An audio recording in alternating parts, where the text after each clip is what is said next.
Hello ನಮಸ್ತೆ, ನಾನು ನಿಮ್ಮ Kavya Patel golden fish astrology channel ಇಂದ. ಯಾರೆಲ್ಲ ಹೊಸಬ್ರು ನನ್ನ ಚಾನಲ್ ನ ನೋಡ್ತಾ ಇದ್ದೀರಾ, ಸಬ್ಸ್ಕ್ರೈಬ್ ಮಾಡ್ಕೊಂಡು ನೋಡಿ ಅಂತ ಹೇಳ್ತಾ, ಇವತ್ತಿನ ವಿಚಾರ ಏನಪ್ಪಾ ಅಂದ್ರೆ ಡಿಲೇ ಚೈಲ್ಡ್ ಬರ್ತ್. ಸಾಕಷ್ಟು ಜನ ತಾಯಂದ್ರು ಮಕ್ಕಳಿಲ್ಲ ಅನ್ನೋ ಕೊರಗಲ್ಲಿ ತುಂಬಾ ಸೊರಗೋಗ್ಬಿಟ್ಟಿರ್ತಾರೆ.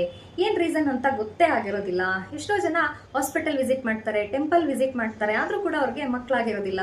ಇದರಿಂದ ಯಾವ ತರ ಒಂದು ಡಿಪ್ರೆಷನ್ ಆಗ್ಬಿಟ್ಟಿರುತ್ತೆ ಅಂದ್ರೆ, ಕೆಲವರು ಮದುವೆ ಆಗಿ 5 ವರ್ಷ, 10 ವರ್ಷ, 15, 20, 25, 30 ವರ್ಷ ಆದ್ರೂ ಕೂಡ ಕೆಲವರಿಗೆ ಮಕ್ಕಳೇ ಆಗಿರೋದಿಲ್ಲ. ಫ್ಯಾಮಿಲಿಯಲ್ಲಿ ಇದರಿಂದ ಅವ್ರಿಗೆ ಒಂದು ಮುಜುಗರ ಆಗಿರುತ್ತೆ, ಅಥವಾ ಯಾರಾದ್ರೂ ಏನಾದ್ರೂ ಹೇಳ್ತಾರೆ ನಾವು ಭಯದಲ್ಲಿ ಇರ್ತಾರೆ, ಅಥವಾ ಏನಾದ್ರೂ ಒಂದು ಗೊಂದಲದಲ್ಲಿ ಇರ್ತಾರೆ. ಕೆಲವು ತಾಯಂದಿರು ನನ್ಗೊಂದು ಮಗುವಾಗಿ ನನ್ನ ಪ್ರಾಣ ಹೋದ್ರೂ ಪರವಾಗಿಲ್ಲಪ್ಪ, ಒಂದು ಮಗು ಕೊಟ್ಬಿಡು ದೇವ್ರೆ ಅಂತ ಹೇಳಿ ಸಾಕಷ್ಟು ಜನ ಒಂದು ದೇವ್ರನ್ನು ಕೂಡ ಬೇಡ್ಕೊಂತಾ ಇರ್ತಾರೆ.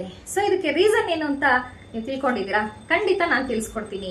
ಈ ಡಿಲೇ ಒಂದು ಚೈಲ್ಡ್ ಬರ್ತಿಗೆ ಏನಪ್ಪಾ ರೀಸನ್ ಅಂತಂದ್ರೆ, ಕೆಲವರು ಚಿಕ್ಕ ವಯಸ್ಸಲ್ಲೇ ಮದ್ವೆ ಆಗಿರ್ತಾರೆ. ಆ ಮದ್ವೆ ಆಗಿದ್ದಾಗ ಮದ್ವೆ ಆಗಾದ್ಮೇಲೆ ಕೆಲವರು ಪ್ಲಾನಿಂಗ್ ಮಾಡ್ತಾ ಇರ್ತಾರೆ. ಸೊ ನಮ್ಗೆ ಏನಾದ್ರೂ ಫ್ಯೂಚರ್ ಅಲ್ಲಿ ವರ್ಕ್ ಮಾಡ್ತಾ ಇದ್ದೀನಿ ಅಥವಾ ಸ್ಟಡಿ ಮಾಡ್ತಾ ಇದ್ದೀನಿ, ಆಮೇಲೆ ಮಗು ಮಾಡ್ಕೊಳ್ಳೋಣ ಅಂತನೋ, ಅಥವಾ ನಾನು ಸೆಟ್ಲ್ ಆದ್ಮೇಲೆ ಮಕ್ಕಳನ್ನ, ಇವಾಗ ನಾವು ದುಡಿತಾ ಇದೀವಿ, ಮಕ್ಕಳಾದ್ರೆ ಅದನ್ನ ನೋಡ್ಕೊಳ್ಳೋದಕ್ಕೆ ಸ್ವಲ್ಪ ಟೈಮ್ ಬೇಕಾಗುತ್ತೆ ಅಂತ ಹೇಳಿನೂ ಕೂಡ ಕೆಲವರು ಯಾವ್ಯಾವ್ದೋ ರೀಸನ್ಗೂ ಕೂಡ ಪ್ಲಾನಿಂಗ್ ಮಾಡ್ತಾ ಇರ್ತಾರೆ.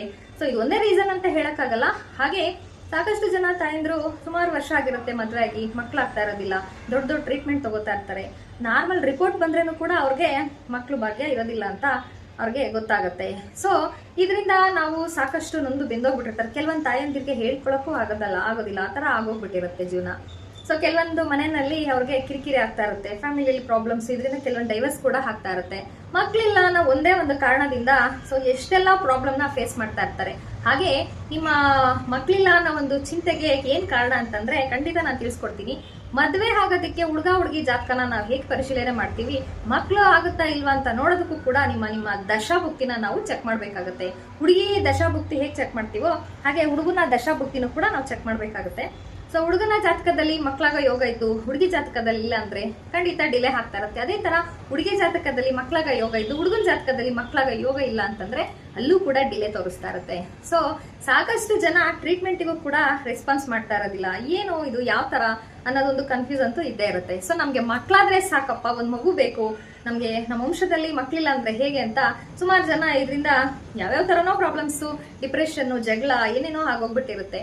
ಸೊ ಮಕ್ಕಳು ಬೇಕು ನಿಜ, ಆದ್ರೆ ಯಾಕೆ ಆಗ್ತಾ ಇರಲ್ಲ ಅಂತ ತಿಳ್ಕೊಬೇಕಾಗಿರೋದು ಅಂತ ಒಂದು ಮುಖ್ಯವಾದ ಪಾಯಿಂಟ್ ಅಂತ ಹೇಳ್ತಾ, ಸೊ ಈ ಒಂದು ಮಕ್ಕಳು ಆಗೋದಿಕ್ಕೆ ಏನ್ ಮಾಡ್ಬೇಕು ಅಂತಂದ್ರೆ, ಫಸ್ಟ್ ನಿಮ್ಮ ದಶಾಭುಕ್ತಿನ ಪರೀಕ್ಷೆ ಮಾಡ್ಕೋಬೇಕಾಗುತ್ತೆ. ಹುಡುಗನ ಜಾತಕ, ಹುಡುಗಿ ಜಾತಕ ನಾವು ಹೇಗೆ ನೋಡ್ತೀವೋ ಹಾಗೆ ಗಂಡ ಹೆಂಡತಿ ಜಾತಕದಲ್ಲಿ ಮಕ್ಕಳ ಫಲ ಇದೆಯಾ ಅಂತ ಫಸ್ಟ್ ನಾವು ನೋಡ್ಬೇಕಾಗುತ್ತೆ. ಅದಕ್ಕೆ ನಾನು ಯಾವಾಗ್ಲೂ ಹೇಳ್ತಾ ಇರ್ತೀನಿ, ನಿಮ್ಗೆ ಕನ್ಸಲ್ಟೇಷನ್ ತಗೊಳ್ಳಿ, ಅದರಲ್ಲಿ ನಿಮ್ಗೆ ಮಕ್ಕಳ ಫಲನ ನೋಡ್ಕೋಬಹುದು.